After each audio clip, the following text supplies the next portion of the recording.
축복의 시간을 허락해 주셔서 감사를 드립니다.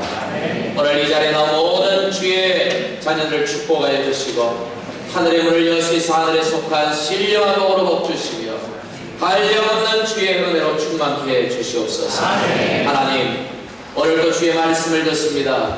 말씀하시옵소서. 마음껏 말씀하시옵소서. 귀를 열고 마음을 열고 듣겠나이다. 우리의 삶에 하나님의 말씀이 이루어지는 놀라운 능력이 나타나게 해 주시옵소서. 예수님 이름으로 기도하옵나이다. 아멘. 오늘 이 찬양대 그냥 파워풀하네요. 많은 분들이 우리 찬양에 동참을 했으면 참 좋겠습니다. 은근히 자꾸 광고해달라고 은근히 찔러요. 그런데 여러분, 아무리 말을 많이 해도 하나님을 찬양하는 것만큼 아름다운 직분이 없습니다. 그래서 여러가지 귀한 직분들 많이 있지만 하나님을 찬양하는 자리에 많은 분들이 앉았으면 좋겠다 싶습니다. 할렐루야. 오늘 여성교회 바자회 한다고 일부 예배로 많이 몰렸더라고요. 일부 예배 자리가 없어가지고 역시 바자회 주인공들은 안 보이시네. 2부 예배 때 오늘 날씨가 적당하게 덥습니다. 그래서 또 하필 우리만 행사하는 게 아니라 옆에도 절인지 교인지 모르겠습니다만 베스테리안 뭐 축제한다고 오니까 이미 벌써 주차장을 우리 주차장까지 다 점거를 다 해버렸더라고요. 그래서 아침에 조금 신경이 쓰여서 여러분 주차를 잘하고 오셨는지는 모르겠습니다. 주차 때문에 마음에 걱정이 있는 분들이 꼭 있을란가 잘 모르겠습니다만 어떤 마음이든 우리 다 내려놓고 뒤에 어떤 행사가 있든지 그런 생각도 다 내려놓고 여러분이 지금 이 시간을 마치고 뭘 해야 되는지 그런 생각까지도 다 내려놓고 오늘 이 시간에 저와 여러분에게 주시는 그 하나님의 말씀에만 집중하는 이 시간이 되기를 간절히 축복합니다. 사순절 세 번째 주일입니다. 오늘 엘리야에 대해서 말씀을 나누면서 함께 은혜를 받고자 하는데 엘리야 하면 오늘 아마 처음 이 이름을 들어보신 분들도 계시겠지만 신앙생활을 그래도 조금 하신 분들은 많이 들어본 이름 중에 한 이름입니다. 엘리야 하면 여러분 어떤 이미지가 떠오릅니까? 갈멜산이라는 곳에서 우상을 섬기는 그 제사장 850대 하나님을 섬기는 자기 혼자 850대 1로 어느 신이 참 신인가 한번 붙어보자 대결을 해서 하나님의 이름을 더 높이고 하나님의 영광을 드러내고 이스라엘의 종교 개혁을 주도하고 그 우상의 선지자들을 제거했던 그런 능력의 선지자. 이런 이미지가 가장 먼저 떠오릅니다. 또 엘리야 하면 그 다음에 어떤 이미지가 떠오르냐 하면 여러분은 모르겠는데 저는 그래요. 어떤 이미지가 떠오르냐 하면 성경에 보면 죽음을 보지 않고 하나님께서 하나님 나라로 데려간 두 인물이 나오는데 한 사람은 에녹이라는 사람입니다. 또 한 사람이 바로 오늘 엘리야라는 사람입니다. 하나님께서 그를 얼마나 아끼셨는지 죄인이라면 인생이라면 누구나 거쳐가야 하는 하나님 나라 들어가기 위해서는 누구나 거쳐야 하는 그 관문인 죽음을 통과하지 않고 그 죽음의 고통을 겪지 않고 하나님께서 그를 불병거로 하나님 나라로 그의 제자인 엘리사가 보는 눈앞에서 신앙생활 하려면 이 정도로 돼야 되는데 그렇지요? 뭔가 신앙생활을 하려면 정말 목사라면 이 정도는 돼야 되는데 정말 이 엘리야를 볼 때마다 너무 부럽고 그런 면이 많이 있습니다. 그런데 여러분 오늘 우리가 읽은 이 말씀은 이런 엘리야하고는 전혀 어울리지 않는 너무나도 나약하고 너무도 인간적이고 여기서 인간적이라는 말은 좋은 의미가 아닙니다. 실수 많고 연약하고 아무것도 알 수 없고 한마디로 절망 그 자체에 빠져서 흐득이는 인생의 패배자. 여러분, 그런 모습을 지금 보여주고 있습니다. 너무 엘리야의 모습과는 전혀 어울리지 않는 모습. 뒤 안내 좀 해주세요. 여러분, 오늘 이 능력의 선지자가 아니라 절망에 빠진 한 인간, 인생의 패배자의 자리에 쓰러져 있는 한 사람, 엘리야를 여러분에게 소개하면서 그 엘리야를 만지시는 그 하나님의 그 구원의 손길을 모두가 경험하는 그런 축복의 시간이 되기를 간절히 바랍니다. 할렐루야. 엘리야는 하나님께 특별한 능력을 받은 하나님의 특별한 사람이었습니다. 그 당시 이스라엘은 우리나라처럼 남쪽과 북쪽으로 두 나라로 나뉘어져 있었습니다. 남쪽을 유다라 그러고 북쪽을 이스라엘이라 그렇게 불렀습니다. 이 북쪽 이스라엘에서 엘리야는 활동을 한 하나님의 선지자였는데 오늘날로 말하면 목사 이렇게 생각할 수 있겠습니다. 그런데 그 당시 엘리야가 활동하던 시대에 이 북쪽 이스라엘을 통치하는 왕은 아합이라는 왕입니다. 왕들 중에 가장 악하고 가장 하나님을 섬기지 아니하고 우상 숭배가 가장 심했던 왕. 그야말로 하나님의 민족을, 하나님의 나라를 우상에게 갖다 바친 그런 왕이 통치를 하고 있었습니다. 도덕적으로도 타락을 했고 신앙적으로도 완전히 무너져버린 그런 사회였습니다.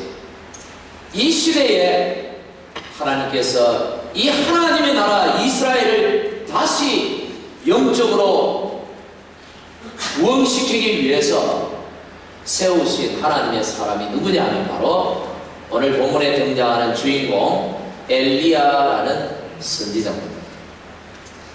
그런 이 이스라엘이 하나님께로 돌아오게 하기 위해서 그런 특별한 능력을 행했는데 비를 오지 않도록 기도하니까 3년 반 동안 비가 내리지 않았습니다. 여러분, 3년 반이 비가 안 오면 안 그래도 물 부족 국가입니다. 이스라엘은 농사를 지을 수 없습니다. 목축에게 먹일 이 소나 양에게 먹일 이런 물이 없습니다. 짐승들이 죽어가면 사람들도 죽겠다고 아우성을 칩니다. 아합은 다 이 모든 잘못이 저 엘리야 때문이라고 엘리야를 잡아 죽이려고 합니다.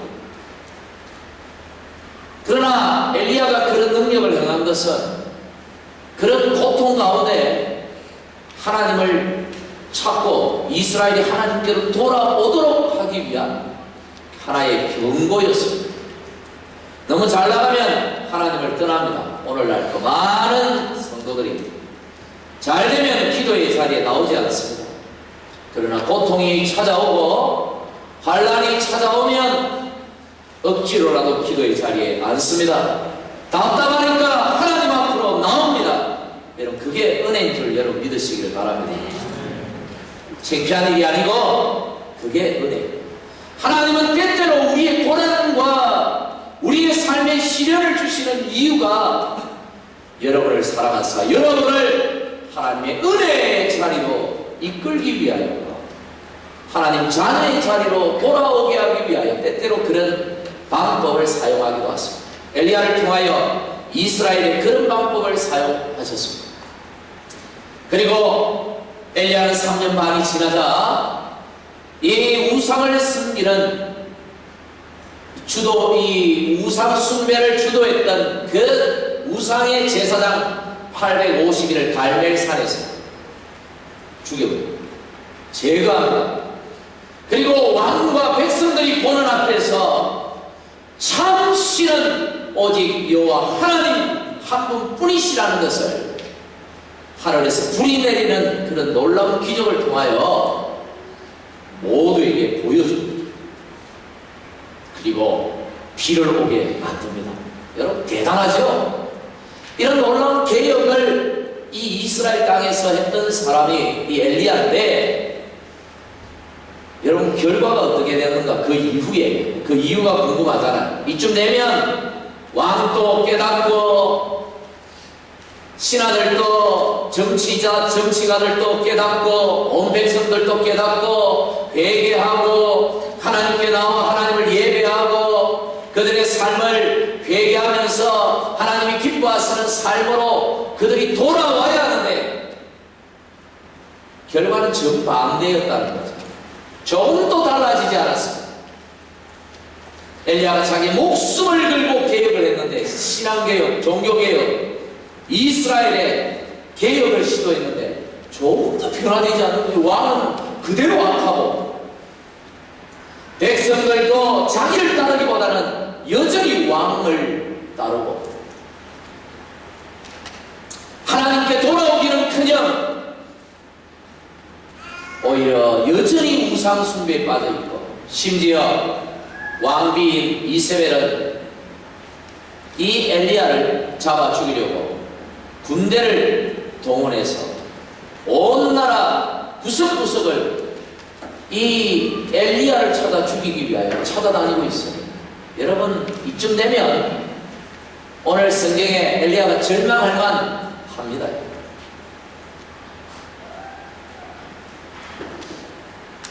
엘리야가 그 소식을 듣고 낙담, 좌절, 절망, 또 어떤 단어가 필요하겠습니까? 그래서 사람이 아무도 살지 않는, 물도 없는 광야 사막 깊숙한 곳으로 들어갔어요. 그게 한 나무가 있는데 로뎀 나무라는 그 나무 아래 들어두고 갔어요. 하나님 차라리 내 생명을 주십시오. 살기 싫습니다. 이제는 눈을 감고 더 이상 이제는 눈을 뜨지 않겠습니다. 난 여기서 죽겠습니다. 굶어 죽겠습니다. 작정하고 아무것도 가지지 않고 광야 깊숙한 곳에 들어가 버리고 들어누워 버렸습니다. 모든 걸 포기해버렸어요. 그럴만하죠, 여러분. 생각해 보십시오. 여러분이 만약에 엘리야라면 여러분은 어떻겠습니까? 뭔가 하나님을 위하여 정말 자신의 모든 걸 포기하고 열정적으로 하나님을 위해서 섬겼건만 아무것도 달라지지 않을 때, 상황은 더 악해질 때, 이런 절망과 이런 좌절을 누구나 경험하게 되는 것입니다. 여러분 엘리야의 심정이 이해가 되십니까? 엘리야와 같은 고통을 겪어보지 않았기 때문에 아마 잘 이해가 안 될 거예요. 저도 잘 이해가 되지는 않습니다. 솔직히 저도 이렇게까지 힘든 적은 없었어요. 그러나 저도 한때 여기 와서 목회 잘해보려고 하다가 정말 절망에 빠진 적이 있습니다. 도저히 내 힘으로 할 수 없다고 느껴질 때 절망 그 자체, 모든 걸 포기하고 싶었어요. 우리 청년들이 들어가는 그 공장, 그 깊숙한 아무도 모르는 곳에 신부를 속이고 그냥 아무것도 관계하지 않고 그냥 거기 가서 그냥 살고 싶을 정도로 그런 좌절과 절망이 찾아왔어요. 그러나 엘리야처럼 죽고 싶지는 않았어요. 죽고 싶은 마음은 없었어요. 그런데 오늘 엘리야는 죽고 싶을 만큼, 더 이상 살기 싫을 만큼 절망과 이런 좌절을 겪게 됩니다. 사실 엘리야만 그렇겠습니다. 정도의 차이는 있겠지만 오늘 이 자리에 앉아 계시는 분들 중에서 나는 그런 일이 없다라고 장담하실 분이 누가 있겠습니까? 아마 한 분도 없을 거예요. 어떤 분은 아마 젊었을 때, 어릴 때 공부 잘했을 거예요. 정말 똑똑하고 공부 잘하고 집안에서 수재 났다고, 천재 났다고. 그래서 공부를 열심히 해서 내가 앞으로 이런 사람이 되어야지 꿈이 생겼습니다. 그리고 그 꿈을 위하여 열심히 공부하는데 아버지가 덜컥 사업이 부도가 나버렸습니다. 그리고 아버지가 몸에 병이 생겼습니다. 그리고 일찍 돌아가셨습니다. 그래서 가정이 너무 어려워져 버렸습니다. 더 이상 공부를 계속할 수가 없습니다. 그래서 공부를 포기하고 생활전선으로 일찍 나갑니다. 나는 이런 사람이 되고 싶었는데, 나는 세상을 이렇게 살고 싶었는데, 그런 상과는 전혀 어울리지 않는 정반대의 삶을 살아가고 있습니다. 그럴 때 여러분 어떤 마음이 드나요? 우리 여기 결혼하신 분들 많이 앉아 계시죠? 결혼하신 우리 주부들, 소년 때 로망이 뭡니까? 백마탄 왕자하고 결혼해서 신데렐라처럼 살아가는 그런 꿈이 다 있잖아요. 없습니까? 없어요. 요즘은 없는 모양인데 있어요. 다 있는데 그런 멋진 남자를 만났어요. 인생을 하고 멋진 그런 결혼 생활하고 멋지게 살아야지 라고 했지만 막상 결혼을 하고 자기에게 처한 상황을 보니 신데렐라가 공주가 되기 이전의 삶을 살고 있더라고요. 그럴 때 찾아오는 게 뭡니까? 절망이죠. 여러분 전혀 안 그런 거죠. 이럴 때 찾아오는 것이 로뎀나무 아래에서 드러누워있는 그런 엘리야처럼 절망이 찾아오고 말입니다. 세상 일만 그렇습니까? 영적인 생활도 마찬가지입니다.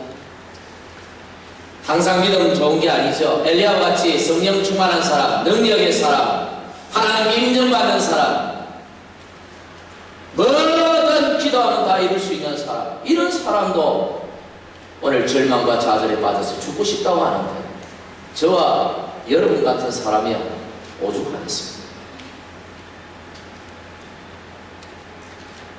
지금 로뎀나무 아래 들어누워 죽고 싶다고 외치고 있는 이 사람을 보고 누가 엘리야라고 생각하겠어요? 누가 그 옛날 갈멜산에서 그런 일을 했던 그 믿음의 영웅이라고 누가 생각하겠어요? 기도만 하면 무엇이든 이룰 수 있었던 그 하나님의 사람이라고 누가 생각하겠냐? 여러분 믿음 좋은 사람도요, 믿음의 세계에도 절망이라는 게 찾아온다는 걸 여러분 아셔야 돼요. 영적으로 믿음으로 하는 일도 좌절이라는 게 있을 수 있다는 것을 여러분 솔직하게 인정하셔야 됩니다. 우리 젊은 사람들한테 꼭 희망을 꺾어버리는 듯한 설교일 수, 그렇게 들릴 수도 있겠습니다만 여러분 그런 건 아니에요. 여러분의 앞날에 절망이 찾아올 겁니다. 좌절이 찾아올 겁니다. 좋아하는 사람 없을 거예요. 그러나 인생을 살다 보면, 신앙생활을 하다 보면 그게 찾아옵니다. 누구에게나 찾아옵니다. 저에게도 찾아옵니다. 그걸 우리는 솔직하게 인정하고 넘어가야 합니다. 왜 그렇습니까? 왜 그런 신앙의 세계에도 좌절이라는 게 찾아옵니까? 여기가 천국이 아니기 때문에 그렇습니다. 우리는 하나님 믿고 그렇게 멋지게 인생을 살아보고 싶지만 이 세상은 여전히 악한 영들이 득세를 하고 우는 사자와 같이 우리를 넘어뜨리기 위하여, 우리를 실패의 구렁텅이에 빠뜨리기 위하여 그들은 우는 사자같이 우리를 삼키려고 덤비기 때문에 때때로 하나님을 믿어도 열심히 기도 생활을 해도 좌절과 절망에 빠질 수 있다는 것입니다. 저도 인정하기 싫지만 솔직히 이런 일을 경험하고, 어떤 날은 막 불같이 떠졌다가도 어떤 날은 내가 아닌 것처럼 너무도 차가운 그런 제 자신을 발견합니다. 지금은 아닙니다. 지금은 뜨거워요. 여러분, 인정하기 싫지만 우린 솔직히 인정해야 돼요. 예수 잘 믿는데도 왜 이렇게 절망이 찾아오죠?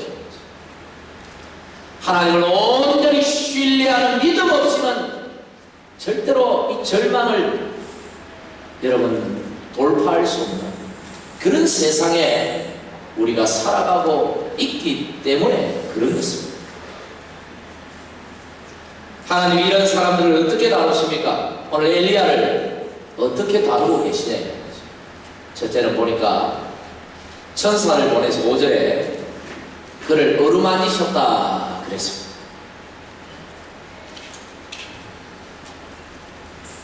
우리 애들 어릴 때 이제 우리 교회는 어린 자녀가 너무 많으니까 이 표현이 어울리지 않을 것 같아요. 근데 이제 아이들이 공부를 합니다.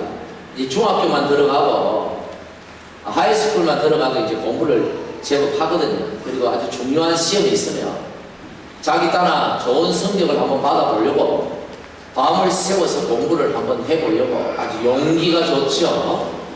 그렇게 공부를 합니다. 커피를 이만큼 타놓고 제가 그랬어요. 마셔가면서 거의 물 마시듯이 마셔가면서 하지만 커피보다는 잠이 셉니다. 그래서 조금 한두 시간 공부하다 보면 이내 책상 앞에 푹 쓰러져서 졸고 있어요. 그리고 꼭 공부할 때 그렇게 졸면 침이 항상 흘러요.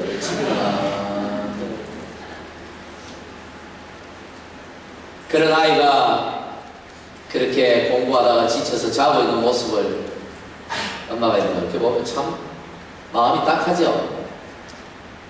참 지따라는 한번 해보려고 하지만 마음은 원이로되 육신이 약하여 자기 딸은 공부 좀 해보려고 하지만 참 저렇게 쓰러져서 자는 아이의 모습을 보면 부모 마음이 참 딱해요.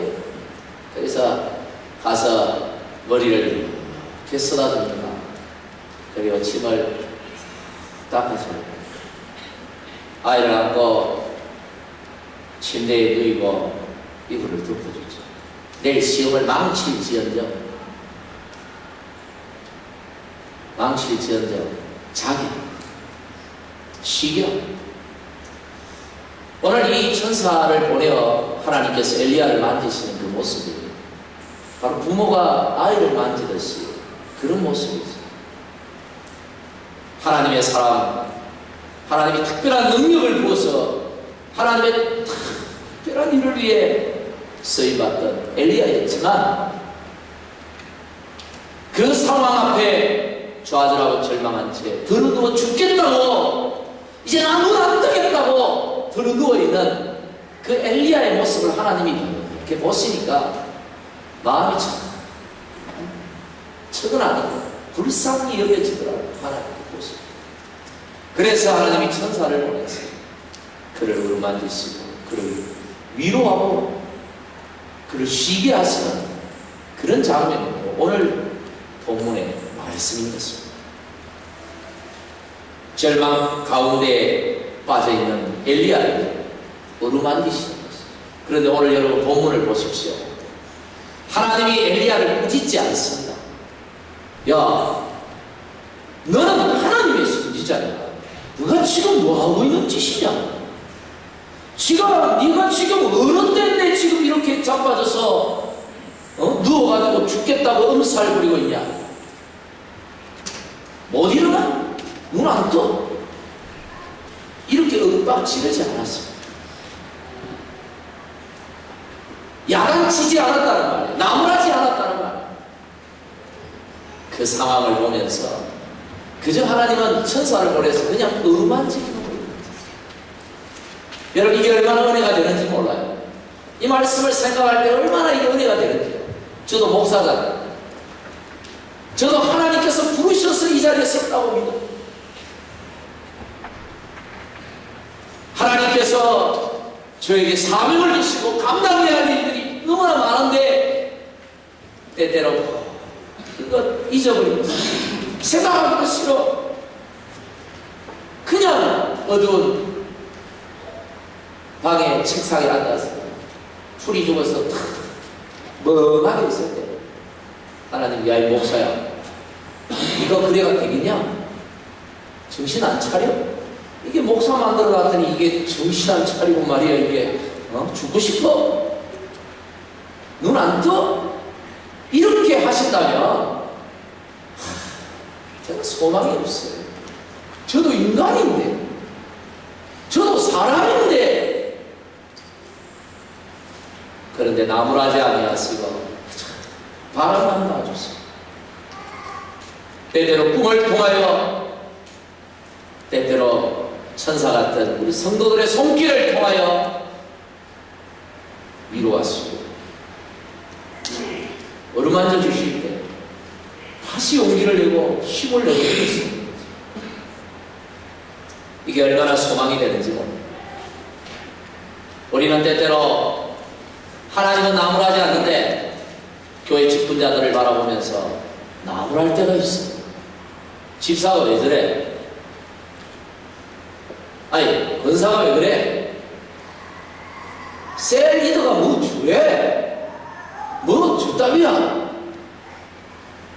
뭐 교회 직분자라 하더니 뭐 주래? 우리 너무 쉽게 이런 소리를 할 때가 있습니다. 하나님은 그들을 바라보시며 직분을 맡았지만, 사명을 맡았지만 너무 힘들어서 연약해서 쓰러져 있는 그 이들을 보시고 하나님은 천사를 보내서 그저 어루만지고 계시는데, 우리는 오히려 그들을 나무라고 시작합니다. 우리가 하나님이 되어서 막 야단을 치고 자기는 안 그럴 것처럼. 여러분이 천사가 되어 주십시오. 여러분을 그들의 위로자가 되어 주시라.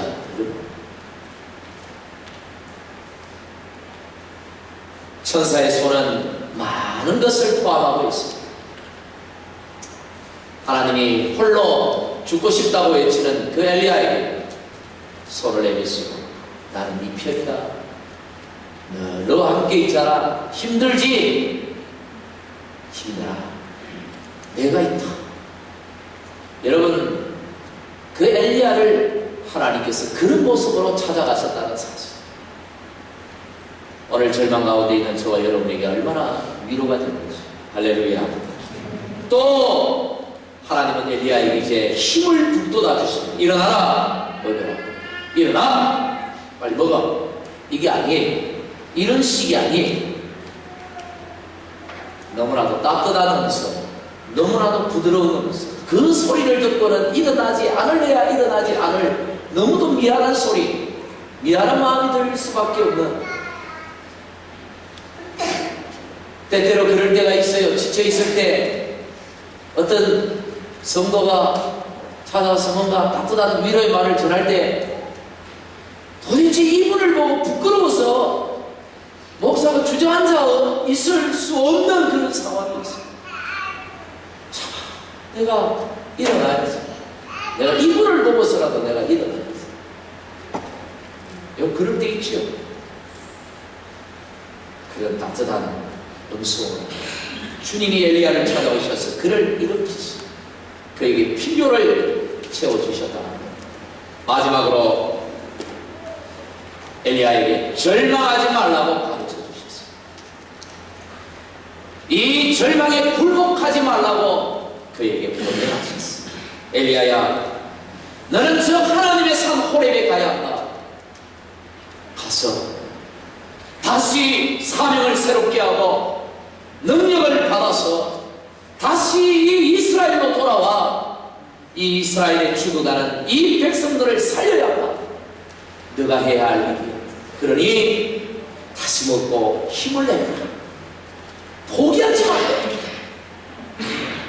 여러분, 하나님이 저와 여러분에게 원하시는 게 있는데, 그것은 지금 처한 상황에서 포기하지 않기를 바랐습니다. 절망 가운데 굴복하지 않기를 하나님은 기대했습니다. 다시 그 자리에서 일어서기를 하나님은 바랐습니다. 어떻게 일어설 수 있습니까? 어떻게 절망 가운데 극복하고 다시 일어서 힘을 낼 수가 있습니까? 그것은 우리 하나님을, 우리를 위로하시는 나의 아버지 하나님을 바라보는 것입니다. 할렐루야. 그 방법밖에 없습니다. 세상을 바라보고 환경을 바라보고 상황을 바라보면 절망할 수밖에 없지만, 그러나 왕보다도 더 크시고 이세벨의 군대보다도 더 강하시고 우리 인생의 창조주여 우리의 아버지가 되시는 그 하나님을 바라볼 때만, 그 하나님을 믿음으로 바라볼 때만입니다. 우리는 다시 일어설 수가 있는 것입니다. 베드로가 놀라운 기적을 행합니다. 예수님이 물 위로 걸어오심을 보고 베드로도 만일 주시거든, 너무 어두워서 주님인지 잘 구분이 안 되었어요. 만일 예수님이시라면 나도 물 위로 걷게 해주십시오, 걸어라 했을 때 그런 말씀에 의지하여 물 위로 걸었습니다. 그러나 잠깐 뒤 파도가 치고 풍랑이 있다. 그만 그것을 바라보다가 그런 물속으로 빠져들어갔어요. 그때 예수님께서 그의 손을 잡으시면서 하신 말이 믿음이 있는지, 나를 바라보지 아니하고 왜 파도를 바라보느냐, 이 말씀이죠. 여러분, 온전히 여러분의 주님을 온전히 바라보고 신뢰하며 나가시는 여러분들 되시기를 간절히 바랍니다. 할렐루야. 바라보십시오. 말이 쉽지 어떻게 바라봐? 솔직히 말이 쉽잖아요. 바라봅니까? 말은 쉽지요. 바라봅니까? 정말 이런 상황이 닥치면 주님이 보입니까? 솔직하게 안 보이잖아요. 잘 안 보여요. 그렇죠. 말은 참 쉽지. 바라보십시오. 그래도 주님 바라보면 일어날 수 있습니다. 그런데 왜 안 일어납니까? 안 바라봐지만. 광야에서 이스라엘이 불뱀에 물리는 사건이 일어났습니다. 하나님께서 불순종하는 이스라엘에게 불뱀을 보내서 마구 물게 하셨어요. 독성이 강해서 몇 시간 지나면 다 죽습니다. 그들의 죄를 뉘우치고 하나님 앞에 살려달라고 외칩니다. 그때 하나님께서 모세에게 불뱀의 모양을 장대 만들어서 장대 끝에 매달아서 높이 언덕에 올라가서 쳐들어라. 누구든지 이 높뱀을 바라보는 자는 구원을 얻는다. 살리라. 바라보는 자는 살았지만 그래도 끝까지 바라보지 않는 사람들은 죽었습니다. 여러분, 이해가 됩니까? 그거 쳐다본다고 독이 없어집니까? 불뱀에 물려서 당장 죽게 생겼는데 저 언덕에 저 나무 위에 달린 저 높뱀 쳐다본다고 살기는 뭘 살아요? 여러분, 그렇게 배웠습니까? 과학적으로. 얼마나 많은 과학의 이론들이 우리의 믿음을 갉아먹습니다. 못 믿게 만들잖아요. 여러분, 신앙은요, 믿음은요, 이성적으로 믿는 게 아닙니다. 과학적으로 믿어지는 것이 아닙니다. 하나님의 말씀이기 때문에 믿는 것입니다. 이해가 되지 않아도, 말도 안 되어도 하나님이 하나이시니까 바라보는 것입니다. 쳐다보는 것입니다. 거기에 역사가 일어나고, 거기에 능력이 나타나고, 거기에 삶의 변화가 일어나고, 놀라운 기적이 일어나는 것입니다. 여러분, 바라보기 힘들지. 도저히 이해가 안 되는데 어떻게 바라봅니까? 그러나 하나님의 말씀인 줄 알고 보십시오. 하나님을 바라보십시오. 어려운 상황 가운데서, 고통 가운데서, 절망 가운데서 포기하지 말고 하나님 쳐다보십시오. 쳐다보는 게 무엇입니까? 기도하는 것입니다. 기도하십시오. 하나님께 기도하는 것 외에는 답이 없습니다. 오늘 엘리야를 이렇게 세웠던 그 하나님의 음성을 기억하고 하나님을 바라보십시오. 시편 42편 11절만 읽고 말씀을 마칩니다. 우리 같이 한번 읽어보겠습니다. 제가 안 적어줬군요. 저의 실수입니다. 시편 42편 11절 제가 읽겠습니다. 내 영혼아 네가 어찌하여 낙심하며 어찌하여 내 속에서 불안해하는지 너는 하나님께 소망을 두라. 나는 그가 나타나 도우심으로 말미암아 내 하나님을 여전히 찬송하리. 하나님을 바라보면 그가 나타나 돕는다 했습니다. 오늘 하나님을 바라보고 하나님의 도우심으로 모든 절망을 이기고 모든 상황을 이기고 승리하는 저와 여러분의 삶이 되기를 주님의 이름으로 간절히 축복합니다. 기도하겠습니다. 하나님 감사합니다. 절망에 빠진 엘리야를 일으켜 세우신 하나님, 절망 가운데 좌절 가운데 있는 성도를 일으켜 세우신 하나님을 찬양합니다. 믿음으로 주를 바라보게 하시고 오직 믿음으로 주께 기도하게 하소서. 모든 시련과 좌절과 절망을 이기고 하나님 승리하는 삶 살게 하여 주시옵소서. 예수님 이름으로 기도하옵나이다. 아멘.